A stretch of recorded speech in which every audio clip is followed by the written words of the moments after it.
of Cats and Castles, discussing where Elder Scrolls 6 should be set, by Critique Geeks. The Elder Scrolls has been in decline for quite some time, some would argue. Some important people, mostly me, and nobody with any brains would argue otherwise.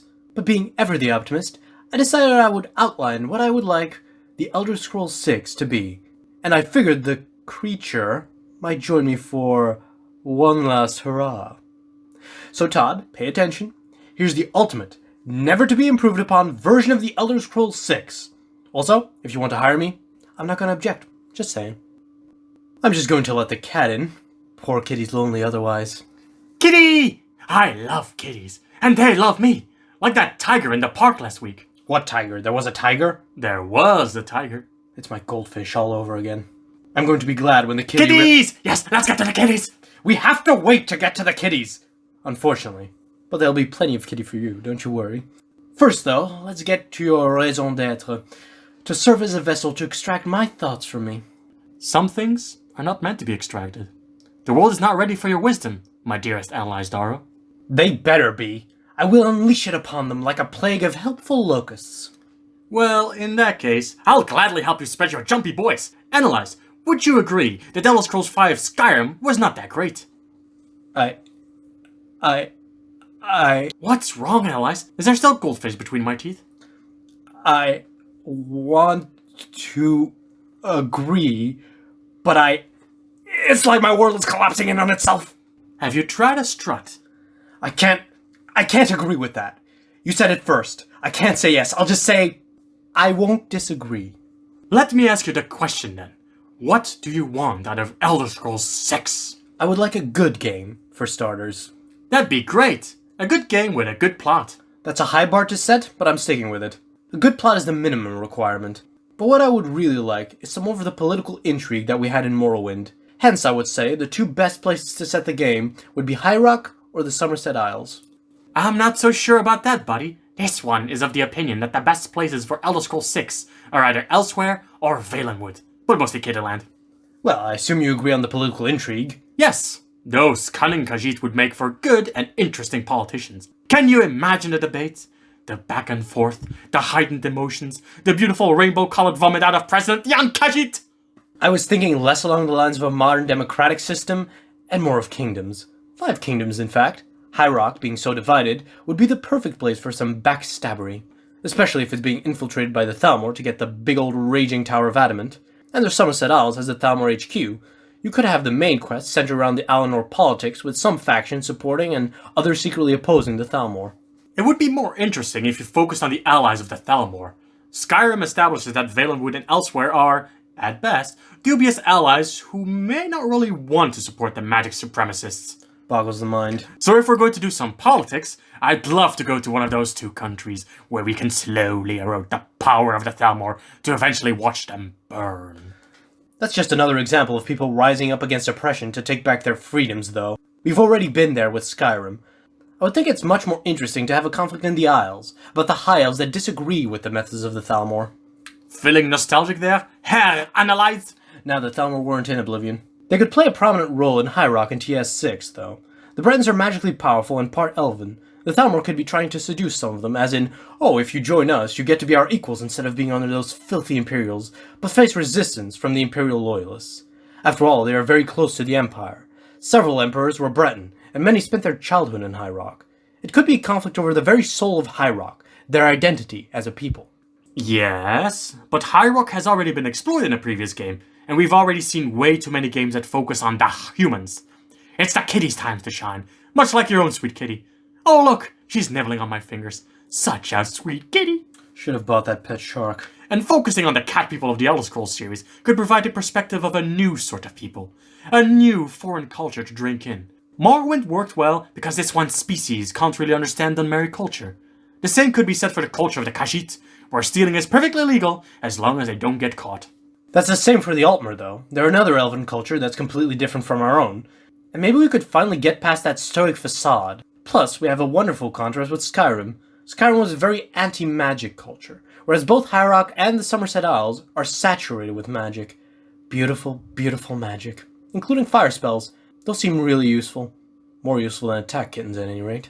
Sure, but we already had that with the contrast between the magical Morrowind and warrior cultures of the Imperials and the Nords. It's time for the stealth-based prowess of the Khajiit. It's time for something new, analyzed Dora. And having the wasteland that is the Elsweyr desert would give us many opportunities to fight against new, fantastical desert creatures. It's kind of the same, though. You see, we need something new. Not another wasteland. We've already had a frozen, monochromatic wasteland. I want more colors in my game than 2, brown and white. Actually, I'm being unfair. 3, brown, white, and gray. Whereas High Rock is described as lush and the mountains could separate very different regions, evolution does favor diversity in isolated places. This one does not understand. The Khajiit hail from a diverse country that contains both desert and jungle. The cats can both prowl through the desert and climb the lovely trees. There's plenty of opportunities for color there. So a blasted wasteland and a crowded mess of clipping errors. Yeah, I'm not feeling it. Exactly! Plenty of opportunity for lots of side quests that are more than just your average go into dungeon, kill badly, and get item. Having plenty of desert and jungle would allow the writers to diversify the type of side quests. In what sense? The different areas can require different skills to navigate. I'm sure jumping is important when you're in a forest, and bad guys can hide more easily in forests than in open deserts. So TES Mario Edition? I'd rather have a country that's conducive to immersing the player in more complicated stories, factions, and politics. You know, role-playing. I'd imagine a kingdoms mechanic. One where you have a reputation with each kingdom. First, you could do quests for all of them, but over time, you'd get a higher and higher rank in one of them, and have to choose which one to align with. By being sneaky and training your sly speech level? No, by doing quests and helping your favorite faction and characters advance. Over time, the player would get attached to one faction, and then it'd be revealed the other factions have Thalmor infiltrants. Oh noes! Whatever happens next? You'd be encouraged to help them advance further at the cost of the other factions. You'd build your character's identity around that faction. But in the end, it'd be revealed that Thalmor were manipulating your faction as well, and playing all the kingdoms against each other. So the true way to win the game, or get the good ending at least, would be to not give in to that impulse to fight the others, but to unify with them against the Thalmor. That sounds interesting, but Elder Scrolls usually tends to have Daedric or Divine interference in their main questline. How do you deal with this noblest of traditions? Deal with it? It's not a fucking gang hit. No, I would incorporate it through the tower. As you may or likely do not, because it's you, know, there's an official-unofficial concept in the Elder Scrolls series on the towers that hold up the world. Physical structures that stabilize the world of Tamriel. Supposedly, the Red Mountain, the White Gold Tower, and the Throat of the World are some, and have all been deactivated. Wait, how was the Throat of the World deactivated? You meet Mario Dragon there. Well, supposedly on Alduin's Wall, it was mentioned how with Alduin's arrival, it was sundered. Red Mountain lost the heart of Lorcan and kind of blew its load all over the Dunmer. The White Gold Tower had the amulet, but Martin, the clumsy bastard, done gone and broke that. So only the Adamantine Tower in High Rock still remains. Poor Martin. He spent his life in a tower, then he hid in a tower, but the poor boy was never able to live in the tower he wanted. You know, if he had been a Khajiit, he would never have been so clumsy. More importantly, one theory is that it is the goal of some of the Thalmor to return themselves to a godlike state by destroying all of these towers and plunging the world into chaos that existed in the Dawn Age.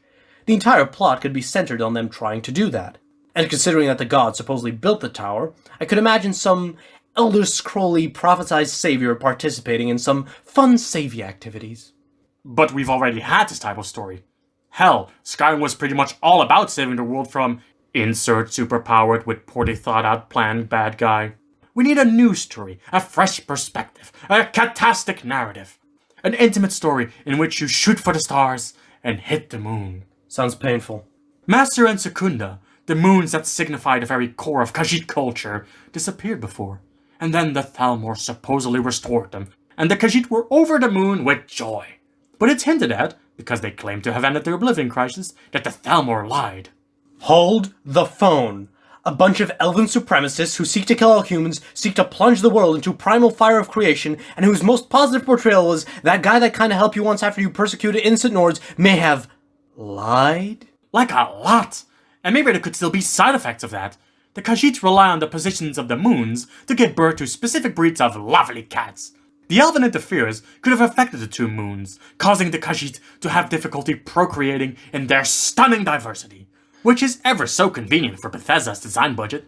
Then they can hire some talented new writers stuck working on a dead-end site with a partner who will not ever shut the fuck up about cats! Those talented new writers would have a lot of cat experience. Perhaps they could write a lovely cat protagonist who finds out that Thalmor lied, manipulate the moons, and are using them to wipe out the feline people without a war. You unite the different catty factions using some clever politics, use the powerful magic from the moons, which are basically the body of dead gods, and blast that Thalmor back into the Summerset Isles, and then sack it all! Nobody touches my lovely kitties! Yes, Maddy, me, yo! Doesn't have quite the nice setup that High Rock plot would have, though. The previous 3 games all subtly disabled one of the towers. It would be a very interesting climax to that if the last one was about to fall. In addition, High Rock would allow some lovely spin on the Radiant quests. Those side quests are always the same, and that I never, ever want to do again. That'd be the joke, right? High Rock is supposedly quest-obsessed. Just imagine a quest, where a guy asks you to return his family's lost fork to him, and ends with you starting a war. A nice satire of that sort of pointless fetch quest. Why not make it so that all along the fork is under his bed? That could be the end. When his lifeless body falls to the ground, he notices that his fork was under his bed the whole time. But at least the quest giver had more personality than the majority of Bethesda characters. And a true hero. But, you know what's lacking from that story? What? The cats! Won't someone please think of the cats? That's it. I'm done. Kill him, my minion! Strike when the irony's hot! Oh, how adorable. Are you giving me your paw? Are you giving me your paw? Who's a good little kitty? You are. Yeah, you are. You know, Analyze, I've been contemplating getting a new apartment and giving you a bit of your own space. But you going through all these lengths to show me how adorable your cat is, even teaching it a little trick? I can't quit you, buddy. I'm staying.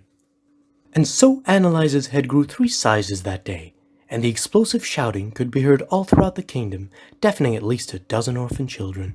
The end.